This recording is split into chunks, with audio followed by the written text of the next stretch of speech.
भाई आप लोगों को बड़ी चिंता हो रही होगी कि सर इतने सारे चैप्टर्स हैं, कैसे रिवीजन होगा। भाई मैं तुम लोगों का रिवीजन करवाऊंगा, क्योंकि मैं आप लोगों को पूरा चैप्टर जो है माइंड मैप के थ्रू कवर करवाने वाला हूं। तो बने रहिए मेरे साथ, क्योंकि आप लोग विटनेस करने वाले हैं one of the greatest series in the history of YouTube, जहां पर माइंड मैप के थ्रू कंप्लीट क्लास 12 फिजिक्स करवाया जाएगा।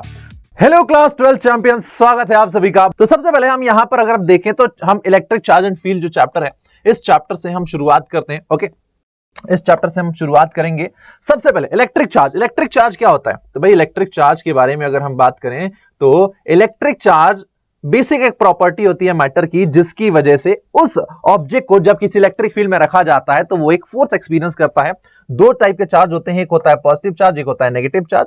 चार्ज की SI यूनिट कूलाम होती है और एक कूलाम चार्ज जब किसी वायर से 1 सेकंड में फ्लो होता है तो हम कहते हैं 1 एम्पियर का करंट फ्लो हो रहा है। और एक इलेक्ट्रॉन पर जो चार्ज है वो होता है 1.602 × 10⁻⁻19 कूलाम। हम लोगों ने चार्ज से रिलेटेड क्वांटाइजेशन ऑफ चार्ज पढ़ा है। क्वांटाइजेशन ऑफ चार्ज ये कहता है कि all observable charge must be integral multiple of E, यानी Q बराबर N ही होता है। यहां पर N की वैल्यू इंटीजर होनी चाहिए, यानी N can not be in the form of fraction और decimal. Conservation of charge, so it is not possible to create or destroy net charge of an isolated system, यानी एक isolated system का जो net charge है वो हमेशा conserve होता है। तो ये चार्ज के बारे में हमें जानना जरूरी था। अब देखिए, चार्ज भाई क्लियर हो गया। नाउ चार्ज के बाद हम लोग चलते हैं किस पे? कूलाम लॉ पे। कूलाम लॉ क्या कहता है कि जब दो चार्जेस एक दूसरे से कुछ डिस्टेंस पर रखे हो तो उनके बीच में एक फोर्स लगता है और उस फोर्स को हम इलेक्ट्रोस्टैटिक फोर्स कहते हैं। तो force between two charge particle जो कि होता है F = K Q1 Q2 upon R², और वेक्टर फॉर्म में लिखेंगे तो हम लिखेंगे K Q1 Q2 R vector upon R³। तो फोर्स जो है यहां पर अट्रैक्टिव होगा जब आपके Q1 Q2 अपोजिट साइन के होंगे, और ये रिपल्सिव होगा अगर वो सेम साइन कर होंगे। ये होता है उसका मैग्नीट्यूड। इसकी वैल्यू K की वैल्यू होती है 1/4πε0, जो की होती है 9 × 10⁹ newton metre square coulomb inverse 2।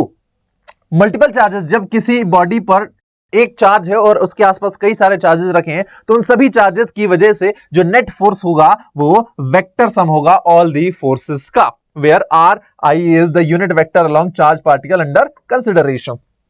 Now, the electric force with which two charge attract or repel one another are not affected by the presence of other charge and it is known as superposition principle. अगर आपसे पूछ लिया जाता है what is superposition principle, तो sir दो charges हैं तो उनके बीच में लगने वाला जो फोर्स है किसी तीसरे चार्ज की प्रेजेंस की वजह से अफेक्ट नहीं होगा। Coulombs law beaten. फिर इलेक्ट्रिक फ्लक्स क्या होता है? तो इलेक्ट्रिक फ्लक्स किसी पर्टिकुलर एरिया से पास होने वाले number of electric field lines को कहा जाता है। फाई बराबर होता है E vector dot ds vector, जहां पर ds क्या होता है? एरिया वेक्टर है, E है electric field.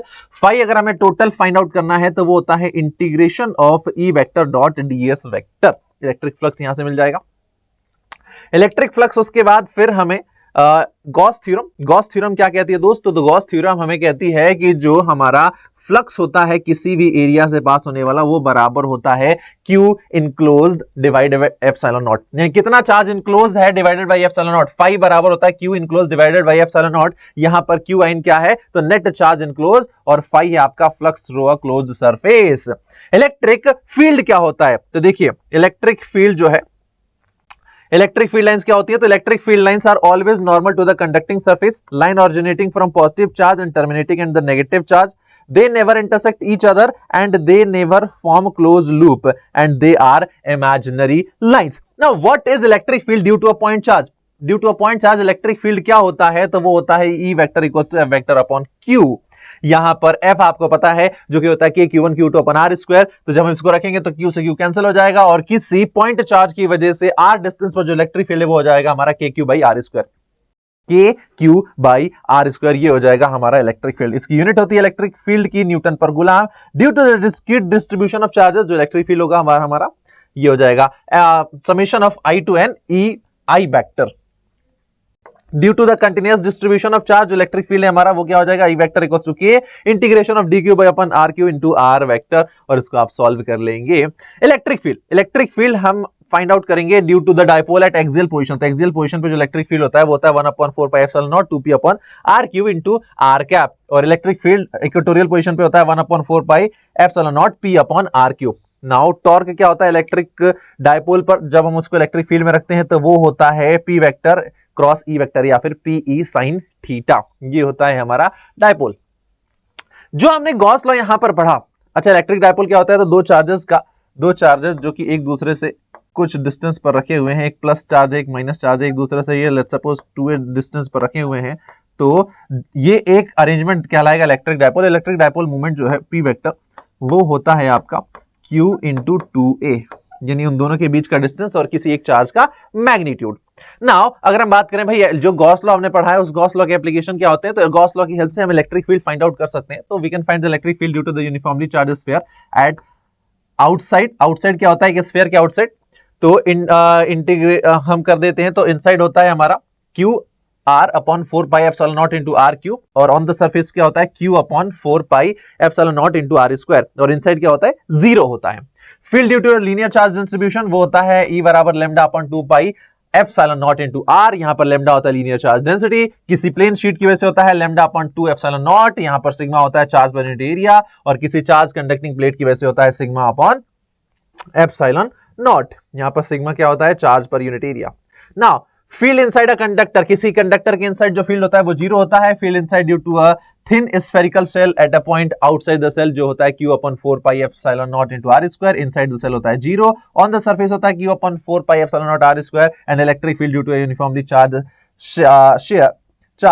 Share at an outside point क्या होता है sphere, q upon 4 pi epsilon naught into R square, internal point पे होता है qr upon 4 pi epsilon naught into R cube, और सरफेस पर होता है q upon 4 pi epsilon naught into R square.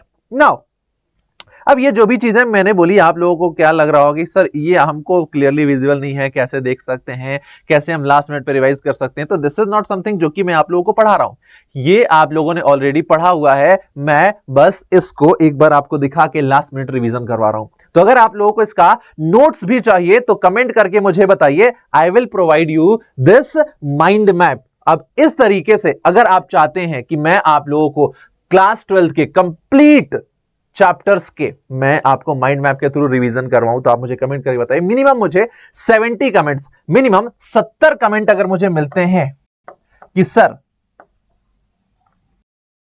क्या 70 कमेंट करने हैं, तो 70 आपको कमेंट करने हैं माइंड मैप। अगर मुझे 70 कमेंट मिलते हैं माइंड मैप, तो जो मैं पूरा आपका ये जो क्लास 12 का फिजिक्स है माइंड मैप के थ्रू करवा दूंगा, और ये जो माइंड मैप्स हैं वो भी मैं आपको प्रोवाइड करवा दूंगा। तो ठीक है, मिलते हैं अब आपसे नेक्स्ट वीडियो में, तब तक ले बाय बाय।